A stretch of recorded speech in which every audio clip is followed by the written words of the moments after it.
J'ai le plaisir de rencontrer Caroline Julien au bureau de Créo à Montréal. Bonjour Caroline. Bonjour. L'aventure Créo a commencé en 2002 et Science en jeu, le produit phare de Créo, existe maintenant depuis 5 ans. Racontez-moi son histoire. Avec Science en jeu, on voulait donner le goût d'apprendre. Que les gens puissent apprendre en s'amusant, on voulait leur permettre d'intégrer dans...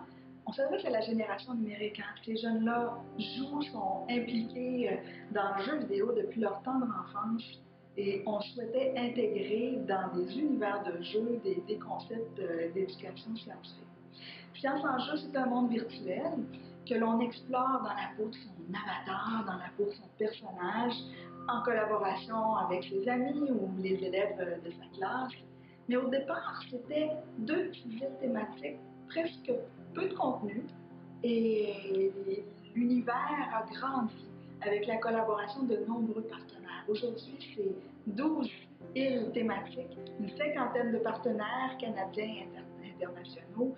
C'est 45 000 joueurs par mois qui viennent 2 à 3 fois par semaine, passant 20 à 25 minutes par visite à faire des sciences, imaginez. Et donc, c'est un univers qui rassemble surtout des joueurs du Canada et de la France, mais également de 127 pays. Vous avez des partenaires européens. Qui sont-ils et dans quelle île peut-on retrouver leur participation? Bien, je suis fière d'aller visiter l'île Pika, qui a été développée avec la Vicitlo en France, avec la collaboration de Human Games, un studio français qui a une licence leur permettant de travailler avec des partenaires européens pour développer des contenus dans Science en jeu avec l'île Pika, initialement, visait à faire découvrir la Meuse en France dans une approche ludique où les jeunes doivent explorer à bord du bois d'Alice cette île qui les amène à différents endroits le long du fleuve.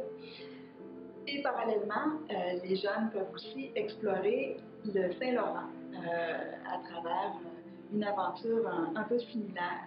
Ça a été très intéressant de travailler avec la Vicitlo parce qu'on a réuni des classes du Québec et de la France. On les a fait collaborer ensemble à distance par Skype. Et je pense que ça a été une expérience vraiment intéressante pour les élèves. Je vous invite également à aller visiter le Cerebro-Gym sur l'île Manion qui a été développé avec la GIRIP. C'est un studio de Lyon, un leader dans le développement leader mondial dans le développement de solutions de rémédiation cognitive.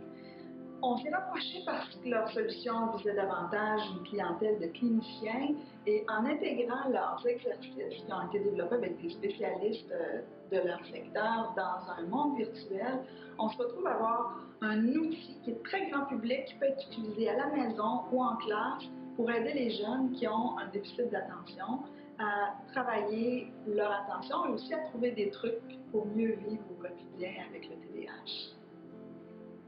Alors, vous avez développé récemment une approche d'élève co-concepteur. C'est une approche sur laquelle je m'interroge car elle me semble extrêmement intéressante.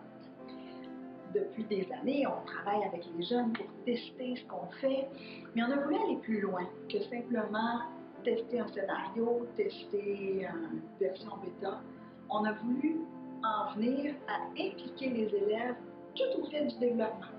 Alors, ça a été le cas, par exemple, pour un jeu que l'on a développé sur les fleuves du monde, un autre sur les ITSS. Des élèves ont été impliqués tout au fil du développement, sont devenus à illustrer des personnages, illustrer des décors, et tout ça influence, inspire nos illustrateurs, nos concepteurs. On les amène à écrire des textes, ce qui inspire la rédaction des dialogues. Et ça fait un jeu qui est beaucoup plus campé dans la réalité du public à qui on s'adresse. Est-ce que ça fait longtemps que vous approchez les écoles? Mais il semble que vous êtes beaucoup plus actif. Alors, quelle est votre stratégie d'approche en milieu scolaire? Et qu'est-ce qui vous a incité à approcher les écoles?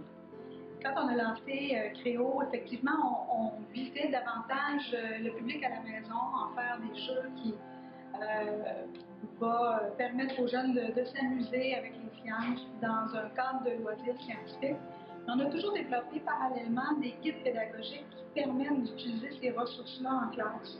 Et on se rend compte que le jeu prend de plus en plus de place à l'école, devient une tendance dans le secteur de l'éducation, et les enseignants deviennent de plus en plus preneurs. Parce que quand on a commencé, les enseignants nous disaient « Oui, ça m'intéresse ce que vous faites, mais vous savez, il ne faut pas dire le mot jeu. » Alors, dites plutôt activité éducative ou activité pédagogique, parce qu'à l'école, il ne faut pas que ce soit trop le fun. La tendance est renversée et là, les enseignants veulent intégrer la ludification en classe et sont de plus en plus preneurs de ce type. Et on veut se rapprocher davantage des enseignants, travailler avec eux en co-conception, comme on travaille aussi avec des élèves ou des jeunes, faire en sorte que les outils partent davantage des besoins de base des enseignants et que l'on crée des équipes de co-conception qui impliquent à la fois des enseignants, des concepteurs pédagogiques et des scénaristes. Merci Caroline.